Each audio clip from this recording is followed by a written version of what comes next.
Dia bawa saya ke kamar mandi, dia ambil air, dia siram kepala saya dari kepala sampai ke kaki dengan air kayak, and then pas saya lihat gayungnya itu ada di tangan saya. Terus nenek-nenek itu udah gak ada. Mereka memunculkan diri mereka dan videonya seperti ini.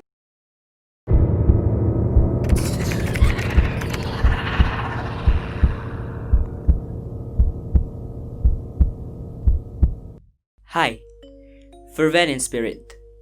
Selamat datang di channel ini dengan saya Axel. Saya akan membawa kalian ke dunia yang berbeda. Untuk mendukung channel ini, kalian dimohon untuk menonton video ini hingga akhir. Cerita ini saya alami sendiri pada tanggal 30 Desember 2018 jam 7.56 malam di rumah saya sendiri di Jayapura. Kejadian ini pada masa itu saya sedang belajar di kamar saya, sedangkan keluarga besar saya sedang berkumpul di ruang keluarga untuk karena menjelang Natal. Jadi keluarga saya berkumpul kayak berbagi cerita, dan saya sendiri di kamar karena pada masa itu adalah masa-masa sebelum ujian akhir semester. Jadi saya decided untuk sendiri di kamar untuk mempersiapkan diri ujian. Pada saat itu listrik di rumah saya, di daerah sekitar rumah saya padam. Jadi otomatis rumah saya juga ikut padam. Karena dengan listrik yang padam, mood swing saya dalam belajar jadi jatuh. Jadi kayak udah gak pengen belajar lagi sama sekali. Jadi saya decided untuk keluar dari kamar ke ruang nonton. Jadi kondisi kamar saya itu di sini ruang keluarga, di belakang ruang keluarga ada ruang nonton. Setelah ruang nonton di belakangnya ada ruang makan. Di samping ruang nonton ada kamar saya. Kamar saya yang bersambung langsung dengan ruang nonton. Nah, di ruang nonton ada TV. Di depannya TV ada sofa, dan di samping TV juga ada sofa. Pada masa itu saya keluar dari kamar lalu rebahan di sofa yang di samping sini dengan menghadap ke TV, dan badan saya sisanya ke belakang, ke arah pintu kamar, ke arah kamar yang dimana saya ketemu dengan mereka. You know what I mean, mereka, right? Jadi pada masa itu lagi viral dan marak-marak banget kalau banyak video-video paranormal experience, penampakan, something like that. Jadi karena ingin mengikuti tren yang ada, saya juga ingin kan, saya membuat bumerang dengan situasi, dengan vibes yang dapat banget karena mati lampu, cahaya yang minim. Saya buat bumerang dengan melingkari lingkaran merah pas di pintu kamar di mana saya ketemu dengan mereka. Dan saya nggak tahu alasan mereka memperlakukan saya seperti itu. Kenapa? Mungkin karena mereka terganggu dengan perilaku saya seperti itu. Saya nggak tahu. Tapi itu menurut saya, dalam anggapan saya, itu adalah awal dari cerita ini.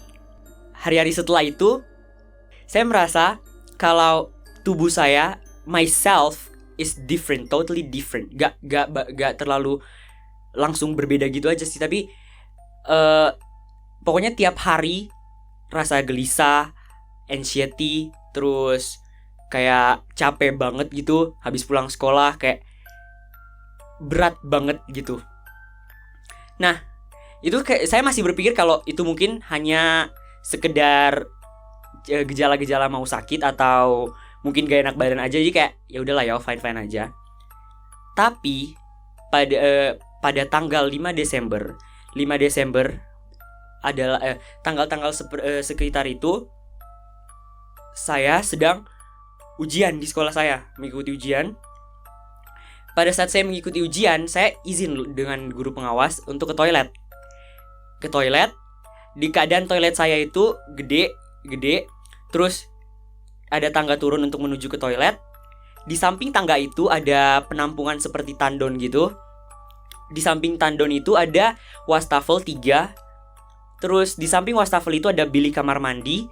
Nah, di ujung setelah bilik kamar mandi ada urinoir, kayak tempat untuk urinoir gitu dalam suatu ruangan. Nah, karena tidak ingin memperlambat waktu, saya masuk ke bilik yang paling pertama dekat wastafel. Saya masuk ke di situ. Nah, pas saya melakukan bisnis di dalam situ, saya mendengar suara ketokan pintu kamar mandi saya. Saya mendengar tok tok tok tok tok. Karena refleks spontan saya berteriak, "Siapa?" Gak ada jawaban. Langsung ketokan itu berhenti. Pas saya berteriak, "Siapa?" ketokan itu berhenti. Setelah saya sedang berbisnis di dalam, saya mendengar ada suara orang mandi di bilik sebelah saya. Bilik sebelah saya kayak gemercik airnya tuh deras banget. Kayak beda banget kalau cuman air keran yang menyala terus penampungan itu tumpah. Beda banget. Tapi ini bener-bener kayak orang mandi deras banget. Setelah saya mendengar itu, saya cepat-cepat menyelesaikan bisnis saya. Saya keluar dari kamar mandi, bilik kamar mandi saya, dan langsung mengecek ke kamar mandi sebelah. Dan ternyata tidak ada orang sama sekali. Cuman kerannya saja yang menyala dan ember air itu tumpah. Jadi saya decided untuk mematikannya langsung saya pergi naik kembali ke ruang ujian. Besoknya itu sama, saya juga ke toilet. Tapi sekitar 30 menitan setelah bel ulangan dimulai, saya izin sama guru pengawas ke toilet. Setelah saya tiba di toilet, pas saya menginjak ubin terakhir di tangga-tangga toilet, tiba-tiba air penampungan tandon itu tumpah, kayak tumpah. Dan saya kaget dong. Dan saat itu saya masih berpikir kalau itu hanyalah cleaning service yang menyalakan air itu dan mungkin dia meninggalkannya. Jadi ya udah saya matikan, lalu saya masuk ke bilik kamar mandi yang kemarinnya saya gunakan. Setelah saya masuk, pas saya menutup pintu bilik kamar mandi tersebut, tiba-tiba saya mendengar suara langkah kaki yang sangat ramai, orang yang sangat ramai turun dari tangga turun menuju ke kamar mandi. Kayak ramai banget sambil mereka ngomong-ngomong bla bla bla bla bla bla. Saya nggak terlalu dengar jelas apa yang mereka katakan, apa yang mereka bicarakan, karena satu ngomong jadi kayak bingung gitu mau dengar yang mana. Nah, pas langkah kaki itu sambil mendekat ke arah bilik saya mendengar juga suara gedoran pintu bilik kamar mandi saya kayak kenceng banget. Nah, saya langsung refleks kan, spontan, "Siapa?" teriak gitu. Gak ada jawaban, tapi gedoran itu kayak tambah kenceng gitu. Terus karena saya marah, terus kaget juga kan, saya langsung teriak, pikir bagus kah, itu artinya kayak gak lucu woy gitu. Nah, setelah itu hening, semua hening, langkah kaki udah gak ada, gedoran itu juga gak ada. Tapi setelah saya berteriak itu, ketukan terakhir, tok, lalu hilang, kayak gak ada lagi suara. Setelah saya melakukan bisnis di dalam bilik kamar mandi itu, saya mendengar lagi di bilik kamar mandi setelah saya ada seseorang lagi mandi.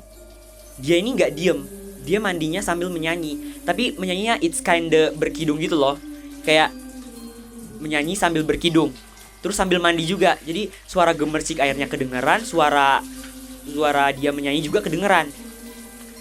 Nah, karena saya masih mau mendengarkan apa yang dia nyanyikan, tapi dia nyanyikan itu kayak dalam bahasa yang gak terlalu jelas gitu. Ditambah lagi gemercik air yang deras kan, jadi kayak susah gitu didengar. Ya udah, saya kayak beranikan diri keluar. Pas saya cek, gak ada orang. Demi apapun gak ada orang, kosong. Terus saya lihat ternyata keran airnya juga yang menyala. Jadi saya decided untuk matikan lagi.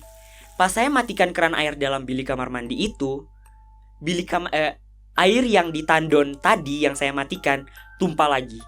Brus. Tumpah. Jadi saya kaget kan. Hah, apaan nih?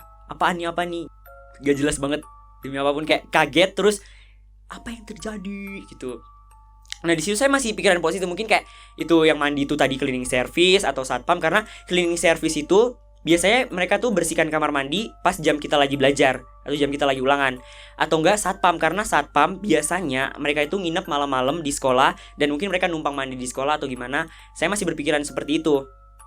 Tapi pas air di tandon itu tumpah, saya matikan lagi, saya langsung lari kembali ke kelas. Dan pada saat itu saya nggak berani cerita ke siapa-siapa, teman saya nggak ada yang saya cerita. Saya melanjutkan aktivitas saya seperti biasa. Pada saat istirahat makan, saya dan teman-teman saya ke kantin. Kantinnya itu ada di atas ruang ujian saya.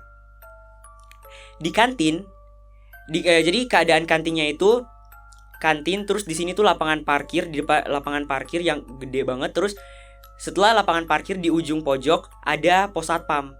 Di pos satpam situ, habis pos satpam, di depan pos satpam langsung jalan besar. Nah di pos satpam itu saya melihat ada anak kecil. Karena saya sambil antri di kantin, saya melihat ada anak kecil yang sedang melambai-lambaikan tangan ke saya, kayak lambai-lambai tangan gitu, nggak tahu arahnya ke saya, tapi pas saya lihat dia lambai-lambaikan kan ke saya. Ya udah, mungkin saya pikir kayak ya udah mungkin ini kayak cuman perilakunya anak-anak kecil ya yang kayak centil-centil gitu. Ya udah saya kayak handshaking balik dong. Hai gitu. Pas saya lambai-lambain tangan balik, anak kecil itu langsung lari nggak tahu kemana. Ya udah, besoknya masih ujian juga. Ujian saya nggak berani ke toilet karena kejadian hari kemarinnya. Tapi pas pulang sekolah saya itu naik angkot, saya dengan teman saya 2 orang. Jadi di angkot itu selama perjalanan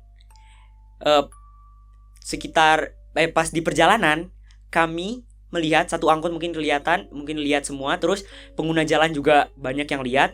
Di jalan itu, di pinggir jalan ada anak kecil mukanya pucet banget, dia pakai topi biru, anak kecil cowok, dia lambai-lambain tangan tapi nggak tahu tujuannya kemana, kayak lambai-lambain tangan tapi nggak melihat kemana-mana, cuman lurus pandangannya ke depan. Dia lambai-lambain tangan. Terus pas angkot saya udah melewati anak kecil tersebut, tiba-tiba ada seorang nenek yang langsung menarik anak kecil itu untuk tidak main di pinggir jalan. Ya kalian tahu lah ya kekhawatirannya seorang nenek-nenek seperti apa. Dan ya semuanya berjalan seperti biasa. Tapi pada hari itu kayak kegelisahan saya gak normal banget, kayak duduk salah, berdiri salah, jalan salah, pokoknya semuanya salah. Gak nyaman gitu loh ngerasainnya. Nah pas sore hari saya sedang duduk di ruang nonton di mana di sofa di mana saya gunakan untuk rebahan dan membuat prank ke teman-teman saya. Di situ saya sengaja kayak memvideokan kondisi saya sekitar saya, kondisi di belakang saya ada kakak saya videokan seperti ya kayak ngevlog gitulah, tapi kayak cuman untuk ngaca sekalian memberi tahu kondisi sekitar saya. Pas saya gak sengaja miringkan kamera ke kanan, itu sebenarnya tujuannya kayak menunjukkan kalau ada kakak saya di belakang. Pas saya menunjukkan kamera ke kanan, pas di dalam ruangan di mana saya melingkari pintu ruangan tersebut, mereka memunculkan diri mereka dan videonya seperti ini.